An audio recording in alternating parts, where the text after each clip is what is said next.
택배 왔어요, 택배. 사연 택배. 왜 남편들은 결혼만 하면 효자가 되는 걸까요? 자기는 입으로만 효도를 하고 실제로 일을 하는 건 다 아내들인데 말이에요. 그렇다고 원래부터 효자였다면 또 그러려니 했을 겁니다. 그런데 결혼하면서 갑자기 태도가 돌변해서 아내한테 효도를 강요하는 걸 대리 효도라고 부르더군요. 딱 맞는 말이다 싶었습니다. 저희 남편도 그랬거든요.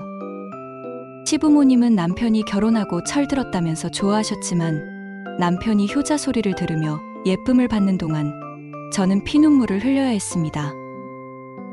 평일엔 직장에 나가고 주말엔 시댁에 출근을 하면서 하루도 마음 편히 쉬어본 날이 없었고요. 어쩌다 시댁에 안 가겠다고 하는 날이면 남편과 시부모님 사이를 갈라놓는 악당 취급을 받아야 했어요. 처음엔 남편이 결혼하고 효도하겠다고 했을 때 그냥 하는 소리인 줄 알았습니다. 신혼여행을 다녀와서 인사드리려고 시댁을 찾았을 때였어요. 아들 며느리가 온다고 시어머니가 상다리가 부러져라 음식을 차리셨더라고요. 그런데 그걸 보고 남편이 화를 내더군요. 멀쩡한 자식 며느리 있는데 이걸 왜 엄마 혼자서 차려요? 이 사람 요리 잘해요. 앞으로는 이 사람이 다 알아서 할 거니까 엄마는 꼼짝 말고 며느리가 차려주는 밥상이나 받으면서 편하게 계세요. 속으로 뜨악 하긴 했지만 시부모님이랑 같이 사는 것도 아니고 남편이 결혼했다고 괜히 큰 소리치고 싶어서 그러는가 보다 했죠. 그런데 남편이 했던 말은 빈말도 허풍도 아니었습니다. 결혼하고 처음 찾아간 시댁에서 저는 밥 먹을 때 빼고 가만히 앉아있을 새가 없었어요. 엄마가 맛있는 거 차려줬으니 설거지는 당연히 우리가 해야지. 엄마는 가만히 앉아 계세요. 말로는 우리라고 했지만 일은 저 혼자 해야 했습니다.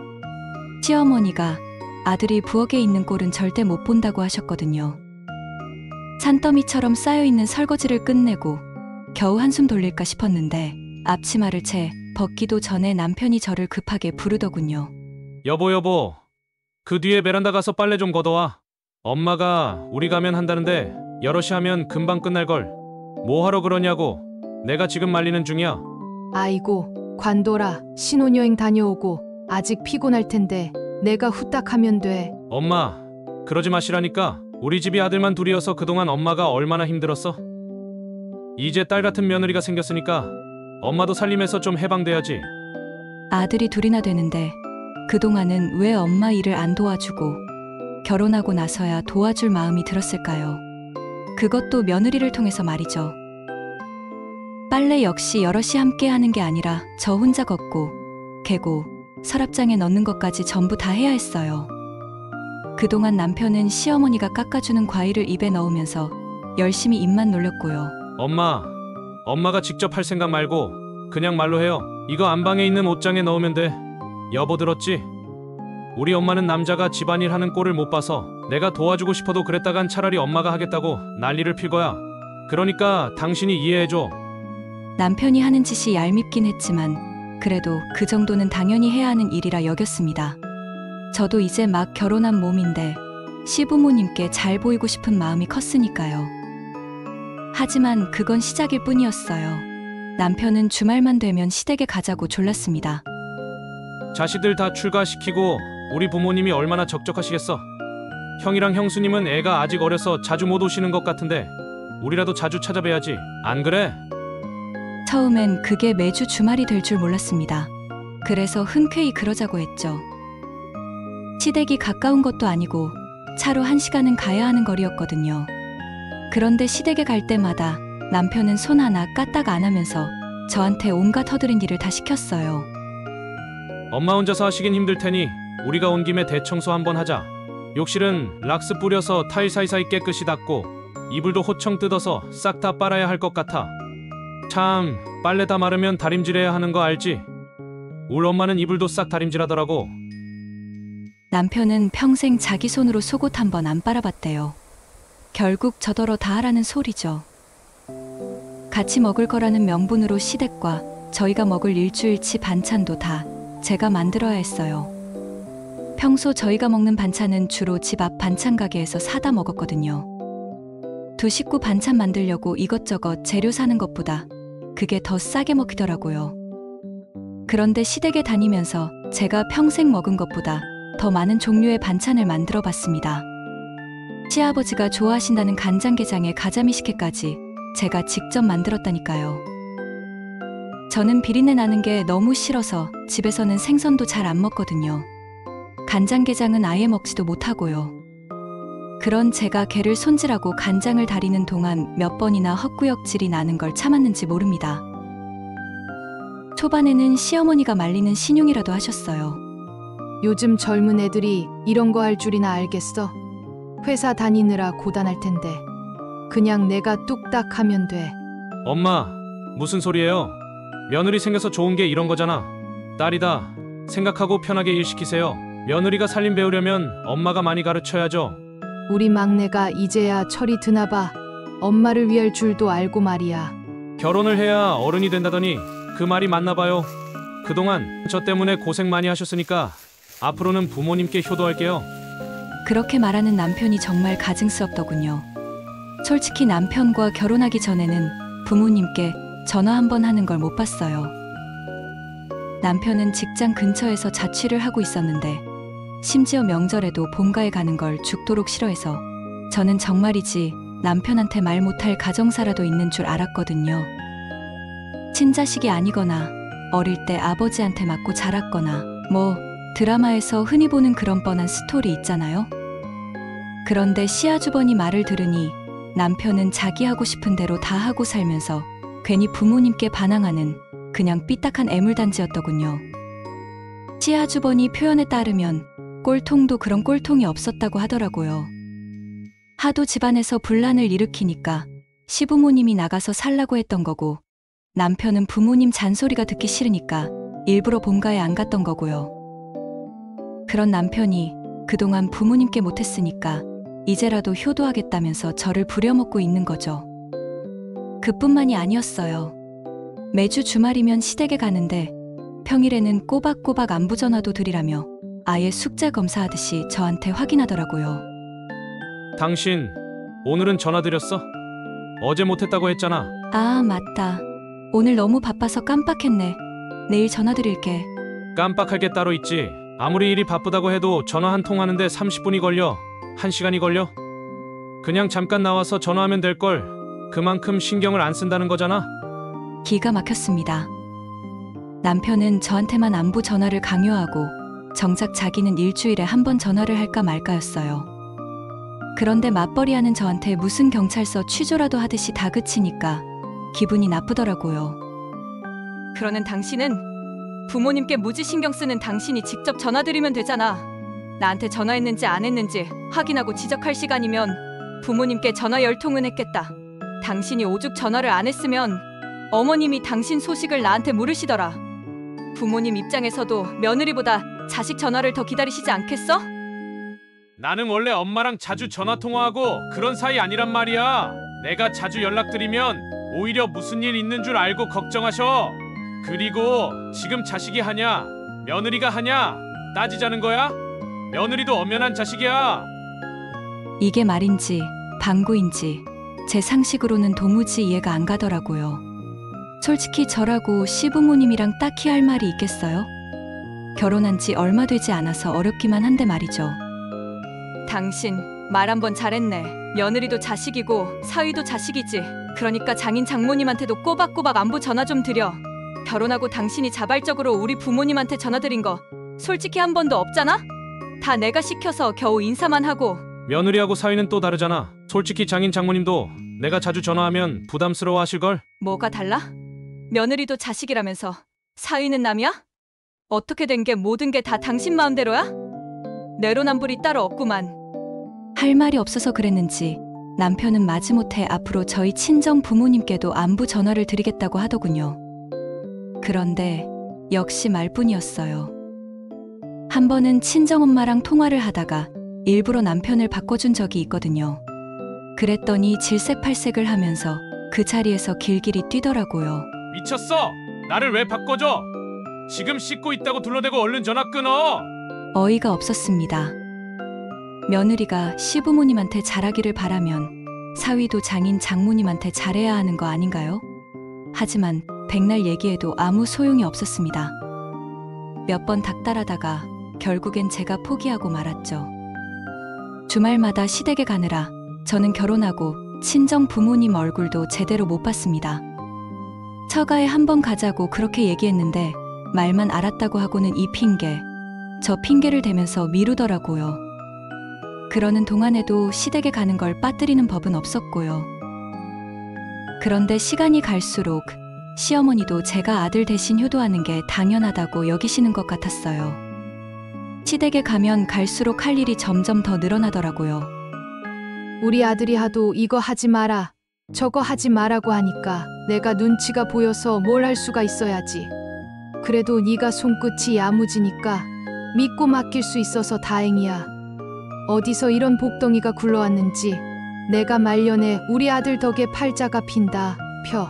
하시면서 아주 상세하게 제가 뭘 해야 하는지 알려주시더군요. 엊그제 보니까 뒷베란다에 먼지가 좀 쌓였더라. 하나하나 마른 수건으로 잘 닦아서 털고 바닥을 물 청소 한번 싹 해. 이젠 나이가 들어서 그런지 허리 숙여서 물 청소하는 것도 만만치가 않네. 그리고 빨래할 때 수건은 먼지가 많이 붙으니까 세탁기 따로 돌려야 하는 거 알고 있지? 속옷은 팔팔 끓는 물에 푹 삶고. 남들은 옷감 상한다고 그냥 손빨래만 한다던데 우리는 습관이 돼서 그런지 안 삶으면 괜히 찜찜하더라고. 제가 오기만을 기다리셨는지 청소도 일주일 동안 아예 안 하신 것 같았고요. 빨랫감도 일주일치를 한꺼번에 몰아서 내놓으신 건지 산더미처럼 쌓여 있더라고요. 그전에는 자주 쓰는 수건이나 속옷은 따로 꺼내놓지 않으셨거든요. 그런데 언젠가부터 수건과 속옷도 빨래 바구니에 떡하니 있었어요. 세탁기 한번 돌리는 것도 널고 걷고 개고 다림질까지 하다 보면 시간이 꽤 걸리는 노동인데 수건만 따로 한 번 더 돌리고 속옷은 손빨래에 삶기까지 해야 하니까 빨래만 해도 보통 일이 아니더군요. 해야 할 일이 너무 많아서 남편한테 도와달라고 눈치를 줬지만 그럴 때마다 시어머니가 귀신같이 눈치를 채고는 남편을 불렀어요. 아들, 며느리기가 일하는 동안 방해하지 말고 방으로 들어와. 넌 나랑 같이 해야 할 일이 따로 있으니까. 해야 할 일은 무슨요? 친히 이부자리까지 깔아주시면서 남편은 낮잠을 자게 하시더라고요. 시댁에 갈 때마다 남편은 손 하나 까딱 안 하고 푹 쉬다 오고 저는 주말마다 저희 집 밀린 살림에 시댁 살림까지 도맡아 하느라 바닥에 엉덩이 붙이고 않을 새도 없었어요. 시댁에서 녹초가 돼 집으로 돌아오는 길에는 늘 부부싸움이 났습니다. 당신 말이야. 해도 너무한 거 아냐? 내가 전업주부도 아닌데 평일엔 직장 다니고 주말엔 시댁에서 일하고 나는 도대체 언제 쉬어?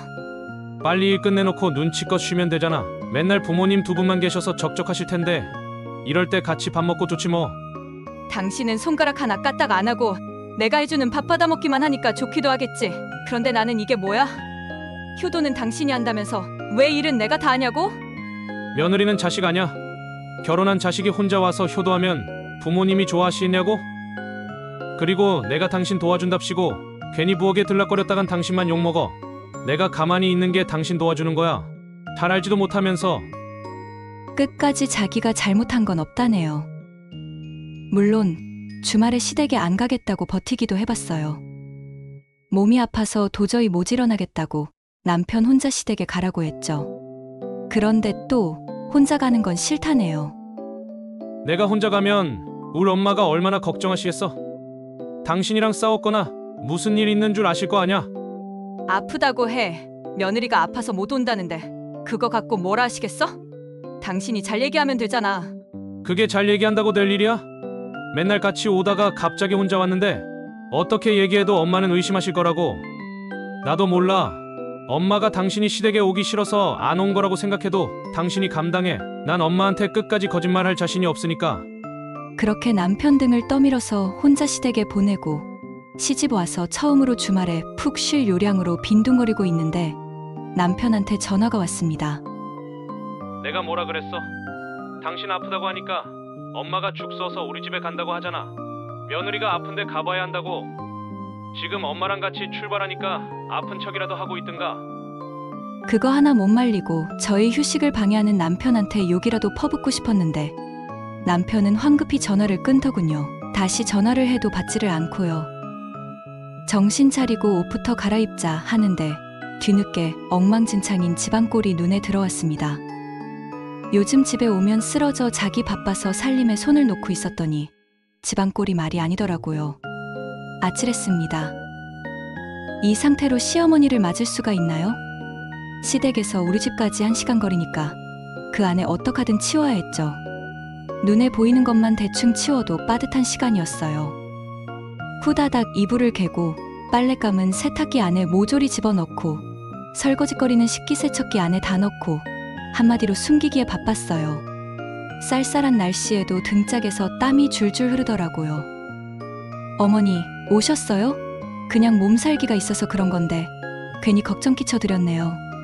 시댁에 못 올 정도라고 하니까 많이 아픈 줄 알았지. 얼굴 보니까 멀쩡한 것 같네. 아, 예, 늦잠을 좀 자고 쉬었더니 지금은 많이 좋아졌어요. 난 또 시댁에 오기 싫어서 꾀병이라도 났나 했네. 나 그렇게 꽉 막힌 사람 아니니까. 쉬고 싶으면 언제든 얘기해. 너도 직장 다니느라 바쁜데 매번 오라가라 할 수 있나? 말씀을 하시는 동안에도 시어머니는 매의 눈으로 집안 이곳저곳을 살펴보셨습니다. 뭔가 꼬투리라도 잡힐까봐 서 있는 내내 불안불안하더라고요. 아무리 바빠도 살림을 소홀히 하면 안 되지. 우리 집에 와서 하는 거 보면 야물딱진데 정작 니네 집 살림을 설렁설렁 하나 봐. 청소도 제대로 안 된 거 같네. 어떻게 내가 좀 도와줘? 아니에요, 어머니. 안 그래도 몸이 좀 괜찮아져서 이제부터 대청소 한번 하려고 했어요. 그래? 그럼 나 신경 쓰지 말고 볼일 봐. 차나 한 잔 얻어 마시고 금방 일어나야지. 정말 바늘방석이 따로 없었습니다. 시댁에서 시어머니 살림을 도와주는 것과 저희 집에서 제가 하는 살림을 감시받는 건 또 완전 다르더라고요. 괜히 눈치가 보여서 평소에 익숙한 일도 버벅거리게 되고요. 그날은 숨 한 번도 크게 못 쉰 것 같아요. 이럴 바에는 차라리 제가 시댁에 가는 게 낫겠다 싶을 정도였어요. 시어머니가 가시고 나서 남편한테 따져 물었습니다. 당신은 생각이라는 게 없어? 내가 꼴랑 하루 맘 편히 좀 쉬겠다는데 그새를 못 참고 어머니까지 모시고 와? 엄마가 며느리 아프다고 꼭 가봐야겠다는데 어떻게 말려? 솔직히 며느리 생각해주는 시어머니한테 고마워해야 하는 거 아냐? 당신은 당신 생각밖에 할 줄 모르지? 시어머니가 오신다는데 며느리가 맘 편히 침대에 들어누워서 어서 오세요 할 수 있어? 청소부터 살림 하나하나까지 신경 써야 하는 게 한두 개인 줄 알아? 집안 꼴이 엉망이라는 거 당신도 뻔히 알면서 기어코 어머님을 모시고 와야 했어? 뭐 어때? 당신도 힘든데 엄마가 와서 집안일이라도 도와주면 좋은 거 아냐? 좋긴 뭐가 좋아? 당신은 엄마가 와서 좋을지 몰라도 나는 가시방석이 따로 없다고. 마누라 마음을 그렇게도 몰라? 그런 것까지 내가 일일이 다 말로 설명해야 해? 당신도 그냥 친엄마다 생각하고 편하게 대하면 되잖아. 나는 고부간이라고 시어머니와 며느리 사이에 선 긋는 거 정말 싫더라. 그게 그렇게 돼. 당신은 우리 엄마를 친엄마라 생각하고 편하게 할 수 있어? 우리 엄마 전화 한 통 받는 것도 안 한다고 길길이 뛰면서 그게 당신이 할 소리야? 말을 하다 보니 서름이 복받치더라고요. 남편이 효자라고 칭찬받는 동안 저는 우리 부모님께 점점 더 불효녀가 되어 가고 있었죠.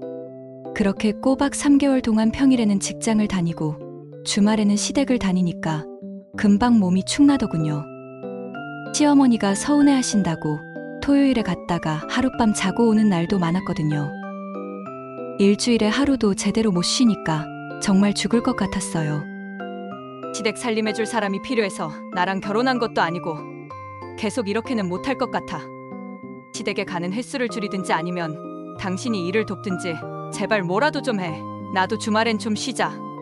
우리 엄마가 좀 보수적이잖아. 내가 살림 도와주는 건 엄마가 용납을 못할 것 같고 횟수를 좀 줄이지 뭐. 한 달에 한두 번 정도 가는 건 괜찮지? 그렇게 남편과 합의를 보고 처음으로 시댁에 가지 않고 쉬기로 한 날이었습니다. 오랜만에 늦잠을 푹 자려고 일부러 전날에 보고 싶었던 영화까지 몰아보면서 늦게 잤죠. 그런데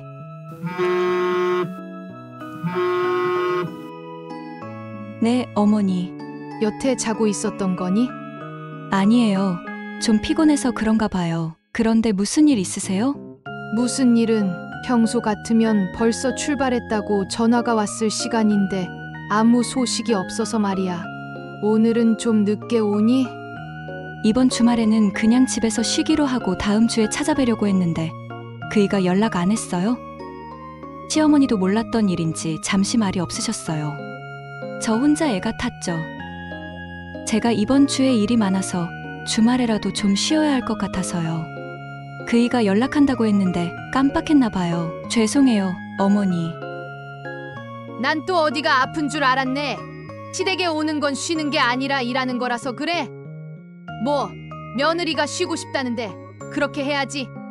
너네 온다고 갈비 재놨는데 다 버려야겠네. 알았다. 시어머니는 제 대답을 듣기도 전에 전화를 끊어버렸어요. 누가 봐도 화가 난 말투였죠. 일을 이렇게 만든 원흉인 남편을 쏘아봤어요. 남편은 무슨 일이 벌어진 줄도 모르고 자기 혼자 평온하게 꿈나라를 헤매고 있더군요. 짜증이 나서 남편을 발로 밀어버렸어요. 사고는 당신이 쳐놓고 지금 잠이 와? 무슨 소리야? 뭔 사고를 쳤다고 그래? 오늘 시댁에 못 간다고 왜 전화 안 드렸어? 당신이 연락한다며? 좀 전에 어머니 전화 왔잖아. 연락도 없이 안 왔다고 화가 많이 나신 모양이던데 이 사태를 어쩔 거야? 뭘 어쩌긴 어째. 지금이라도 가면 되지. 난 또 큰일이라도 난 줄 알았네. 별것도 아닌 일을 갖고 난리야. 남편이 이렇게나 공감 능력이 없는 사람인 줄 알았다면 결혼을 다시 생각해보는 건데 후회가 몰려오더라고요. 남편이야 편하게 몸만 가면 되지만 저는 그게 아니잖아요. 게다가 시어머니가 화까지 나신 상태인데 가시방석이 따로 없죠. 아마 연락을 안 한 것도 시댁에 가지 말자고 한 것도 제 탓이라 생각하실 거예요. 별일도 아닌 일을 이렇게까지 키운 남편이 무지 원망스러웠지만 시어머니 화를 누그러뜨리기 위해서라도 당장 시댁에 달려가야 했습니다. 눈곱만 대충 떼고 불이 나게 시댁으로 향했죠. 왜? 집에서 푹 쉴 것이지. 뭐하러 왔어? 저희 온다고 갈비까지 재놓으셨다는데 안 올 수 있나요? 그이가 깜빡하고 연락을 못 드린 거라서 죄송해요, 어머니. 어떡하든 이 상황을 모면하려고 했는데 시어머니의 반응이 가관이었습니다. 지금 그걸 핑계라고 대는 거냐?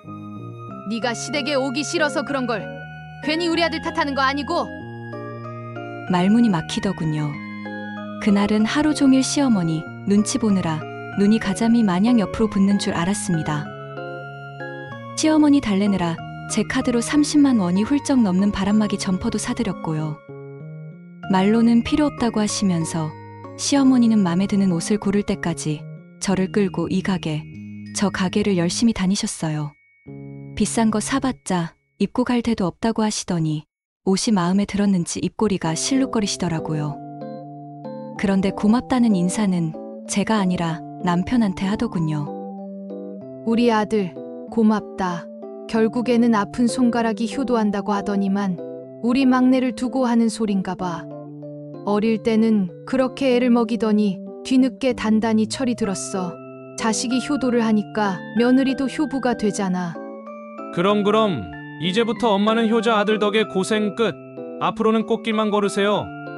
모자지간에 잘도 쿵짝이 맞더군요. 며느리를 지려밟고 걷는 꽃길이겠지만 말입니다. 그 후로도 시어머니는 주말 아침마다 꼬박꼬박 전화를 하셨어요. 남편이 시댁에 못 간다고 미리 전화를 드려도 며느리인 저한테 따로 연락을 하셨죠. 별일 없으면 이따 점심 먹고 나서라도 들러. 버리고 싶은 가구가 있는데 우리 둘이서는 영임에 붙이네. 시어머니가 이렇게 말씀하시는데 시댁에 안 가고 용 뺄 재주가 있나요? 이 외에도 시어머니가 저희를 부르는 이유는 다양했어요. 반찬을 너무 많이 했으니까 가져가라고 연락하시고 철마다 각종 김치 담근다고 또 전화하시고 가고 싶은 데가 있는데 버스 타고는 가기 힘들다고 데려다 달라고 하신 적도 많았어요.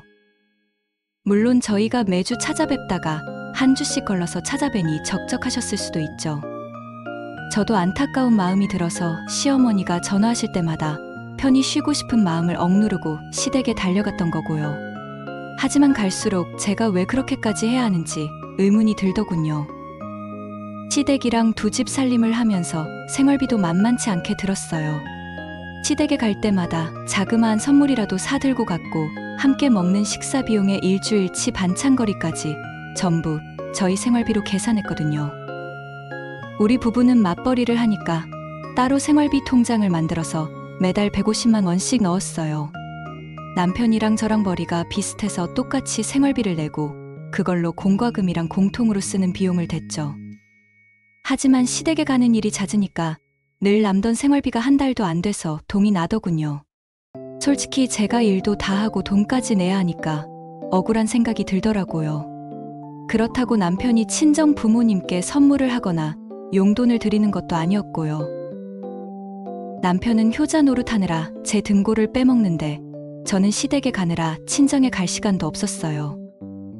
나는 노동력을 대는데 당신은 하는 일이 없으니까 돈이라도 되는 게 어때? 앞으로 시댁에 들어가는 돈은 당신 개인 카드로 결제하자. 효자 노릇하려면 그 정도 투자는 해야지. 대신에 우리 부모님은 내가 챙길게. 나도 우리 부모님한테 효녀 노릇 좀 해야겠으니까. 그러자 남편은 얼굴색부터 변하더니 정색을 하더군요. 그게 무슨 소리야? 똑같은 자식인데 네 돈, 내 돈이 어딨어? 같이 효도하는 거니까 돈도 같이 부담해야지. 시부모님한테 쓰는 돈이 그렇게 아까워? 그러는 당신은 우리 부모님한테 용돈 한 번, 선물 한 번 사드린 적 있어? 며느리만 효도하고 사위는 그러지 말라고 어디 법에라도 쓰여 있대? 내가 효분 노릇하길 원한다면 당신도 우리 부모님한테 그만큼 하면 되잖아? 그래야 공평하지 않아? 남편은 당장 할 말이 생각나지 않았는지 한동안 입을 다물고 있었어요. 그러더니 무슨 대단한 결심이라도 한 것처럼 말을 하더군요. 당신 혼자 일하지 않게 내가 도와주면 되는 거지? 앞으로는 그렇게 해. 일도 반반씩 하고 돈도 반반씩 내는 거야. 오케이? 부모님 앞에서 효도하겠다며 큰소리 뻥뻥 치던 사람이 돈 나가는 건 아까운 모양입니다. 음식 하는 거랑 부엌일은 당신이 하고 빨래는 내가 할게. 아, 다림질은 내가 못하니까 빨래 걷고 나면 다림질은 당신이 해줘. 그리고 방 청소는 내가 맡을 테니까 당신이 거실이랑 욕실 청소 좀 해주고. 기껏 머리 굴린 게 이 정도였나 봅니다. 말이 일을 분담하자는 거지. 결국 힘들고 어려운 일은 다 저에게 떠넘기려는 거죠. 쉬운 건 당신이 하고 어려운 건 다 내가 하는 거네. 딱 봐도 반반이 아니잖아? 결국 제가 다시 일을 분담하고 남편에게 철석 같은 약속을 받아냈습니다. 하지만 문제는 남편만이 아니었어요. 점심을 먹고 나서 남편이 설거지를 하려고 고무장갑을 끼던 찰나였어요. 너 지금 부엌에서 뭐 하는 거야? 엄마. 점심 잘 얻어먹었으니 설거지 정도는 해야지. 요즘은 남편들도 집안일 도와주고 그래야 해. 내가 무슨 설거지를 한다고 왜 안 하던 짓 하고 그래? 며느리가 너한테 눈치 주디? 아니에요, 어머니. 제가 팔이 좀 아파서 이이가 도와준다고 한 거예요. 등에서 식은 땀이 흘렀습니다. 시어머니 표정이 심상치가 않았거든요. 마치 도둑질이라도 하다가 들킨 사람처럼 심장이 콩닥콩닥 뛰더라고요. 남들 다 하는 집안일 뭐가 그렇게 힘들다고 남편까지 부엌에 드나들게 해? 하기 싫으면 진즉에 말을 하지. 내가 눈치가 없었네. 이제부터는 내가 다 할 테니까 너네는 들어가 쉬어. 시어머니는 말이 끝나기 무섭게 물을 3개 틀어놓고 설거지를 시작하셨어요. 제가 하겠다고 나섰지만 힘으로 저를 밀치고는 기어이 설거지를 하시더군요. 마치 저 들으라는 듯이 우당탕탕 그릇을 내던지시면서요. 이러지도 저러지도 못하고 벌받는 아이처럼 시어머니 옆에 내내 서 있어야만 했습니다. 생각하면 할수록 억울한 마음이 들더군요. 자식이 하나밖에 없는 것도 아니고 시댁 바로 근처에 시아주버니가 살고 계셨거든요. 장남과 맏며느리가 가까운데 살고 있는데도 시댁에 오는 걸 거의 못 봤어요. 무슨 사연이라도 있나 궁금해서 저보다 2살 많은 동서한테 전화를 걸어 슬쩍 떠봤죠. 형님 잘 지내시죠? 저희가 매주 시댁에 가는데 도통 형님 뵐 기회가 없어서요. 언제 시간 되실 때 시댁에서 같이 식사나 해요. 안 그래도 동서랑 도련님 오랜만에 얼굴 보려고 겸사겸사 갈까 했는데 어머님이 바쁜데 오지 말라면서 한사코 말리시더라고. 동서가 매주 찾아와서 온갖 집안일 다 해준다고 말이야. 같이 가서 돕겠다고 하고 식사라도 같이 하자고 했는데 어머니가 계속 거절을 하셔서. 아무래도 어머니는 동서가 편하고 나는 미운 털이 박혔나 봐. 전화를 끊고 보니 더욱 이상한 느낌이 들었습니다. 저한테는 안 온다고 전화까지 하시면서 맏며느리는 가겠다고 하는데도 굳이 말리시다니요. 제가 모르는 무슨 사정이 있나 싶어서 남편한테도 물어봤죠. 그랬더니 생각지도 못한 대답이 돌아왔습니다. 엄마는 형수님이 좀 불편하대. 형수님이 원체 똑똑하신 분이라 그런지 엄마가 뭔 말을 할 때마다 그게 아니라며 따박따박 말대답을 한다는데 우리 엄마 성격에 못 견뎠을 거야. 고분고분 일 잘하는 며느리가 들어왔으면 좋겠다고 내가 결혼하기 전부터 입버릇처럼 말씀하시더라고. 모든 게 퍼즐처럼 맞춰지는 기분이었어요. 남편은 형수님을 보면서 자기가 결혼하면 며느리로 효도하겠다고 마음먹은 거고, 시어머니는 맏며느리가 고분고분하지 않으니까 말 잘 듣는 저에게만 효도를 바랐던 거고요. 평생 부모 속 썩이던 남편이 순식간에 효자되는 건 참 쉬웠습니다. 저만 고분고분하면 되니까요. 솔직히 그때는 이혼 생각까지도 했습니다. 왠지 속아서 결혼한 것 같은 느낌이 들었거든요. 하지만 이혼이라는 게 어디 말처럼 쉬운가요? 그렇다고 계속 이렇게 살 순 없고 특단의 조치가 필요했죠. 당신이 효자 노릇하겠다고 부모님 앞에서 선언한 게 결국 나 들으라고 한 소리였구나. 형님이랑 다르게 말 잘 듣고 일 잘하는 마누라랑 결혼해서 평생 안 하던 효도 할 수 있으니 얼마나 좋았을까. 그런데 나는 당신 효자 만들려고 골병들 생각 없거든. 효부 소리도 안 들어도 되니까. 이제부터 시댁엔 당신 혼자 가. 가서 효자 노릇 실컷 하라고. 나는 아파서 못 온다고 하든지 아니면 일하기 싫어서 안 온다고 하든지 당신이 알아서 하고. 이렇게 말하는 것도 당신이랑 이혼 안 하고 어떻게든 살아보려고 하는 거니까 잘 생각해서 판단해. 속이 후련했습니다. 진즉의 말이라도 이렇게 속 시원히 할 걸 그랬어요. 시부모님께 괜히 미움받을까봐 몸이 이겨내지 못할 정도로 무리했던 게 후회가 됐죠. 하지만 제가 화가 나서 괜히 한 소리라고 생각했는지 남편은 주말 아침에 되자 어김없이 저를 깨우더군요. 여보, 슬슬 일어날 시간이야. 엄마한테 전화 오기 전에 출발하는 게 좋지 않겠어? 미동도 하지 않았습니다.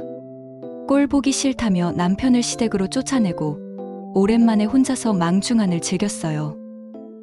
남편은 그러다 말겠지 했지만 저는 다음 주가 되고 그 다음 주가 되어도 꿈쩍도 하지 않았죠. 물론 시어머니한테서 쉴 새 없이 전화가 왔지만요. 아이의 벨소리를 꺼놓고 모른 척하려다 전화를 받았죠. 어머니, 그이한테 얘기 못 들으셨어요?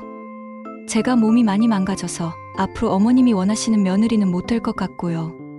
대신에 그이가 진짜로 효자 노릇한다니까 저한테 하시듯이 집안일 막 시키시면 될 것 같아요. 그이가 저희 집에서는 살림을 꽤 하는 편이거든요. 가르쳐 주시면 금방 배울 거예요. 시어머니는 기가 막힌다며 한참 동안 잔소리를 해대셨지만 저도 가만히 듣고만 있지는 않았어요. 제 입장과 제 생각을 또박또박 얘기하고 시어머니 말에 반박도 하고요. 며느리가 어쩜 둘 다 그러니? 시어머니한테 한마디도 안 지려고 하고 말이야. 너 지금 이러는 거 2번 다시나 안 보려고 일부러 그러는 거지? 어디 두고 보자. 누가 이기나? 내가 언제까지 버틸 수 있을지 두고 보자고. 시어머니는 버럭 화를 내며 전화를 끊었어요. 차라리 잘 됐다 싶었죠. 그렇게 몇 년 동안 시어머니와 저는 적당한 거리를 유지하며 지냈어요. 생신이나 명절에는 꼬박꼬박 찾아뵙고 한두 달에 한 번 정도는 주말에도 찾아뵙고요. 어느 정도 거리를 유지하니까 그동안 서운했던 감정도 점점 누그러지더라고요. 그 사이 우리 부부에게는 예쁜 딸이 생겼습니다. 그런데 우리 애돌이 지나고 얼마 지나지 않아 시아버지가 돌아가셨어요. 홀로 남은 시어머니는 아들과 같이 살기를 원하는 눈치셨어요. 당연히 장남이 모셔야 한다며 시아주버님이 어머니를 모시겠다고 강력하게 얘기를 했지만 남편은 기어코 자기가 어머니를 모시겠다며 고집을 부렸어요. 당신도 알다시피 우리 엄마가 형수님을 좀 불편해하시잖아. 형님이 모신다고 해도 엄마가 그 집에서 편하게 지내실 수 있겠어? 물론 당신이 힘들겠지만 어머니도 예전 같지 않으시고 나도 많이 도울게. 시어머니 입장에서도 맏며느리보다는 저랑 사는 게 더 편할 거라 생각하셨나 봐요. 저한테 여러 번 전화를 하셔서 사정을 하시더라고요. 얘야, 그동안 나한테 서운한 게 많았지. 생각해보니 내가 너한테 너무 모질게 대했더라고.